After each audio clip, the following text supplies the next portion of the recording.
মাননীয় মুখ্যমন্ত্রী মমতা ব্যানার্জি ভুলে গেছেন কি আমার বাবা মানে মনে হচ্ছে ওনার মনে নেই, নাহলে আমার বাবাকেও ডেকে দিতেন। তো যাই হোক, বাবা তো মারা গেছেন, স্বর্গীয় আছেন, নাহলে ওনাকেও ডাকতো। তো আমার আমি তো আজকে যেতে পারছি না, আমার শরীর খারাপও আছে। টাইম নিয়ে টাইম চেয়ে একটা নোটিশ জবাব দিয়ে দিচ্ছে আমার। হাইকোর্টে একটা মামলা, ওই মামলা পেন্ডিংও আছে। তো এই জন্য আমরা একটা চিঠি দিয়ে দিচ্ছি। আমার ছেলেও মনে হচ্ছে আজকে যাচ্ছে না, ওর একটা কোর্টে সাক্ষী আছে, এনআইএ কোর্টে। তো এই ধরনের একটা প্রতিহিংসামূলক কাজ সবসময় করে যাচ্ছে। রাত ছেলে বা আমাকে, যেহেতু আমরা বিরোধী দলে আছি, সেহেতু এটা হবে, এটা আমরা জানি এটা হবে, এটা নিয়ে খুব আমরা চিন্তিত থাকি না। বলছি যে একটা দেখা যাচ্ছে নোটিশে টাইম বিভ্রাট, 12:30 রাতের বেলা নোটিশ দিতে আসছে বিধায়কের বাড়ি। না, এটা তো প্রমাণ হয়ে যাচ্ছে না কি যে পুলিশ দলদাস হয়ে কাজ করতে করতে 12 AM আর 12 PM এর মধ্যে ডিফারেন্স বুঝতে পারছে না কি 12:30 AM আছে না PM আছে, যা ইচ্ছা তা লিখে দিচ্ছে। কেন? চটি চাটতে গেলে আইন ফাইন তো পড়তে হচ্ছে না বা দেখতে হচ্ছে না, ও একটা ফরম্যাট বানিয়ে রেখে দিয়েছে, ক্লিক করে মেরে দিচ্ছে, বলে এটা পাঠিয়ে দাও, এটা পাঠিয়ে দাও।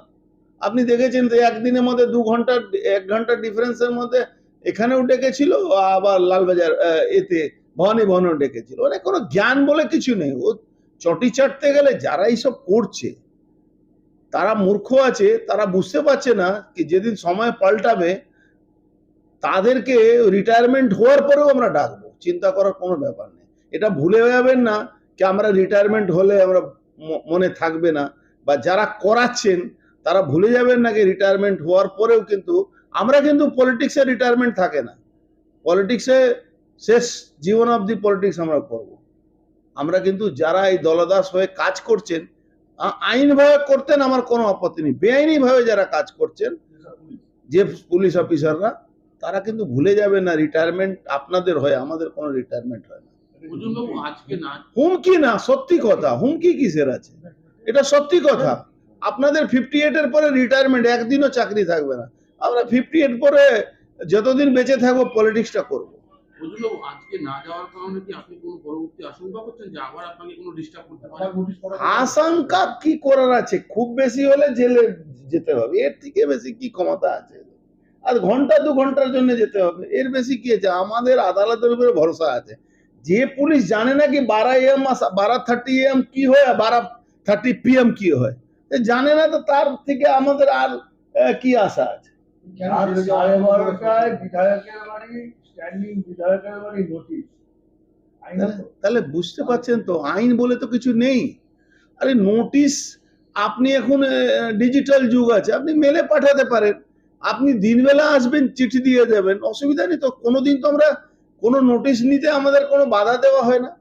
আমাদের অফিসের লোক আছে, তারা নোটিশ নিয়ে নেয়, আমরা তাকে ফলো করি। দাদা, এই যে পিতা পুত্র একসাথে নোটিশ, দুজনেই একজন বিধায়ক, আপনি প্রাক্তন এমপি, কিভাবে সামাল দেবেন সরকারের এই যে? কিছু সামাল দেওয়ার নেই, মানুষ আমাদের সঙ্গে আছে, মোদিজির আশীর্বাদ আছে, এই লড়াই আমরা জিতবই, এই লড়াইতে কিচ্ছু যায় আসে না। এ হাল হয়ে গেছে বাংলাদেশে ইউনূস সরকারের, ভারতবর্ষ থেকে লড়তে চাইছে, ওরকম মমতা ব্যানার্জি লড়তে চাইছেন মোদির পার্টির সঙ্গে, মোদিজির পার্টির সঙ্গে। তো দেখছেন না, রোজ ইউনূস সরকার বলছে মেরে দেবো, কেটে দেবো, ভারতকে ছাড়বো না, এই মহড়া করছে। 4 জন ওই চেংড়াদের, ওই একটা হিন্দি বই ছিল না, ছেনু দাদার বই মতন ইউনূসের মহড়া হচ্ছে। মানে এরকম মহড়া আপনি, আমার মনে হচ্ছে মালদ্বীপও করে না, মালদ্বীপের থেকে ভালো মহড়া করে। তো মমতা ব্যানার্জি হাল হয়ে গেছে ইউনূসের মতন, যে মহড়া করছে, বিরোধীদেরকে ধমকাচ্ছে, চমকাচ্ছে পুলিশকে দিয়ে। বুঝতে পারছে না কি পুলিশের উপরেও কিছু আছে। আপনাকে কি চাপ সৃষ্টি করছে যে আবার সেই তৃণমূলে যাতে আপনি চলে আসলে চাপের জন্য? এসব মূর্খের কথা, মূর্খর স্বর্গে বাস করছে।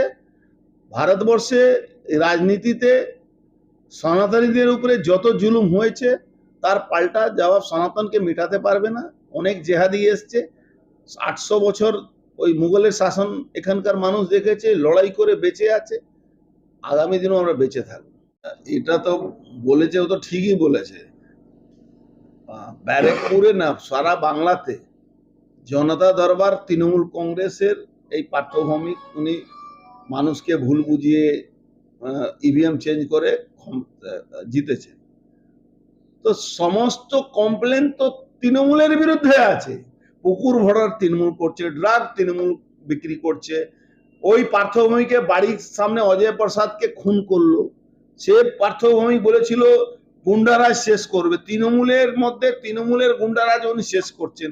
সেই পার্থভৌমিকে অলোক রাজরিয়াকে দাঁড় করিয়ে মঞ্চে ওকে থ্যাঙ্কস দিচ্ছে। আর তার থেকে 100 মিটার দূরে এই অজয় প্রসাদকে পিটিয়ে মারা হয়েছিল। আর সেই অজয় প্রসাদকে যারা মেরেছিল তাদেরকে 1 মাসের মধ্যে বেল হয়ে গেল। আর তাদেরকে এলাকার মধ্যে ঢুকাতে গেলে পুলিশকে পাবলিক তাড়া করেছিল, তৃণমূলকে পাবলিক তাড়া করেছিল। আর সেই 100 মিটারের মধ্যে পার্থভৌমিক আর ওর পিঠ চাপড়াচ্ছে অলোক রাজরিয়া পার্থভৌমিকে পিঠ চাপড়াচ্ছে। এই দিনও দেখতে হচ্ছে নৈহাটি মানুষকে। এটা একটা দুর্ভাগ্যের ব্যাপার আছে। আজ 17,000 35,000 চিন্তা করার কোনো ব্যাপার নেই। এখানে পশ্চিমবাংলা 2026-এ মমতা ব্যানার্জি আর ক্ষমতায় থাকবে না। নোটিশ এসছে, সেটা 9 তারিখে আছে। 9 তারিখ 12:30টার সময়। আজকে কি নোটিশ এসছে? না, কালকে এসছে। একই নোটিশ। কালকে নোটিশ এসছে। কালকে দুটো নোটিশ ছিল, একটা সিআইডি এর একটা ডিডি। সিআইডিটা কোন কেসে?